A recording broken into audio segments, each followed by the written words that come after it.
clean up atmosphere. Hujui nani amekutamkia nini. Uko na mke wako kwenye magomvi yenu, tuone kama utaishi muda mrefu. Wewe kwa ulivyo huishi muda mrefu. Blaza, sikiliza. Sasa hizi umebadilika. Ile neno hajabadilika. Unaweza wewe kabisa ukabadilisha njia zako, lakini yale maneno yako vile vile. Ndio maana Biblia inasema hivi, maneno yote. Unajua maana yote wakati wameokoka na kabla ya kuokoka. Najua mtu akiwa ndani ya Kristo amekuwa kiumbe kipya, ya kale yamepita. But devil has a tendency of raising standard. Haamini. Kwa shetani atakuletea ile ambayo uliwahi kutamkiwa ukiwa huko. That's why you have to deal with those words.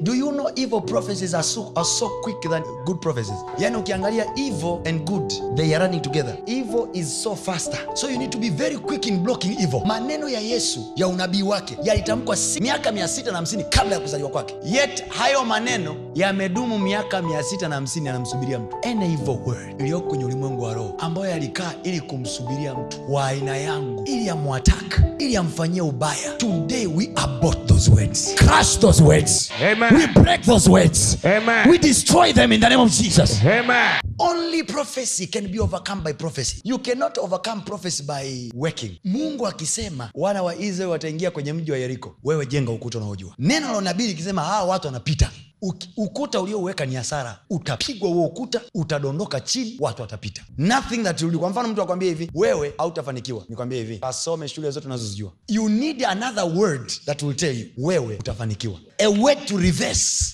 ni cycles. Maneno yanaamua seasons. Maneno yana determine season. Isaya nabii anaenda kumfuata mfalme anaitwa Hezekia. Anamwambia Hezekia, tengeneza mambo ya nyumba yako, utakufa. Hezekia akusema hivi, tuone, leteni madaktari hapa. Chap. Na kuambia angekufa. You know what he did? He went to God to bargain. So when the prophecy is given, bargain. How do we bargain? Turn yourself along the wall. Don't talk to people when the prophecy is given. Na naomba nikwambie, unabii sio lazima atoe mtumishi. Unabii anaweza akatoa mtu uliyemfuata na barua ofisini, akwambia kwa kazi hii upiti. It's already a prophecy. Nenda kwenye ukuta, Baba amesema sipiti. Lakini wewe Bwana ni Mungu wa haki. Katika jina la Yesu utafanya njia pasipo na njia. The easiest way to lower your standard is by your language. The way you talk. Siongee kiolela, siongee chochote. Protect your standard by the way you speak. Elevate your standard, or rather change your standard by the way you talk. Words will only be changed by words. So inawezekana kuna watu wametutamkia vitu, inawezekana hata kabla hatujaokoka. Please update your status by other words. Ndio maana anasema atutakase kwa neno, kwa maji katika neno. It's important.